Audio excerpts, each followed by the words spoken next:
Good evening and welcome to Diagnosis Health. I'm your host, Paul Peshlance.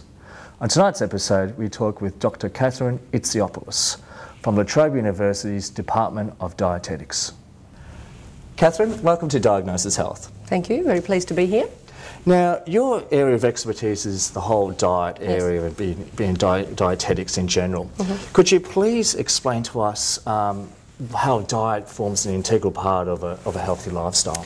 Well, diet's really important in a healthy lifestyle, and we know this from many studies, particularly of groups of people or populations around the world that are healthier than others and that are more long-living than others.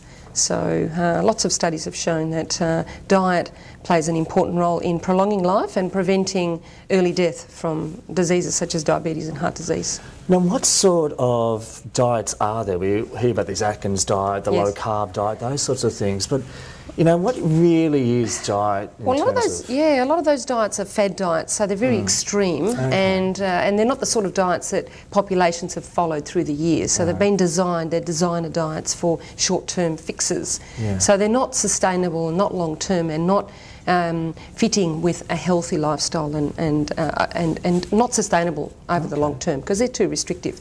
The healthy diets that are most common or that we know of, that are most famous are the Japanese diet, because we know the Japanese are long-living. Yes. The Swedish are long-living, so we're interested in their diets as well, and the Mediterranean diet, because we know that people that originated from Greece and Italy and other countries in the Mediterranean are long-living in their country of birth and also in the countries that they migrate to, like Australia. Okay. Now, you did mention this Mediterranean diet.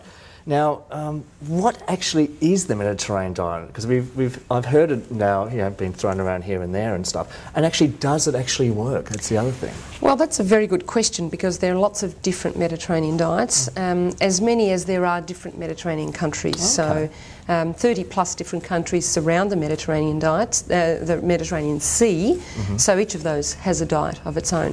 And there are specific foods like olive oil that unite all of the Mediterranean countries, but the diet that's most famous, where most of the research has occurred, is the Cretan Mediterranean diet. So the one that originated from the island of Crete in Greece, and that was made popular by a very large study that was done in the 50s and 60s. So that diet is a post-World War II, very simple peasant-style diet. Okay.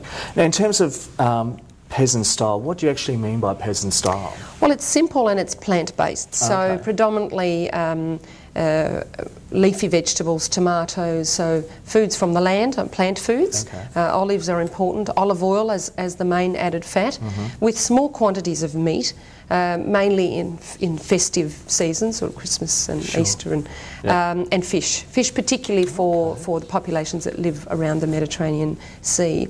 And snacks like nuts and dried fruit, not sweets and cakes and things like that. So very, very simple. So it's quite different to the type of Greek cuisine that you would see fashionable in restaurants, where there's lots of meat on the spit, you know, lots of bulk meat, lots of bread, lots of dips, cheeses. Now, they're important foods, but they're festive foods. They're not everyday foods in a traditional Cretan Mediterranean diet. Gosh, fascinating.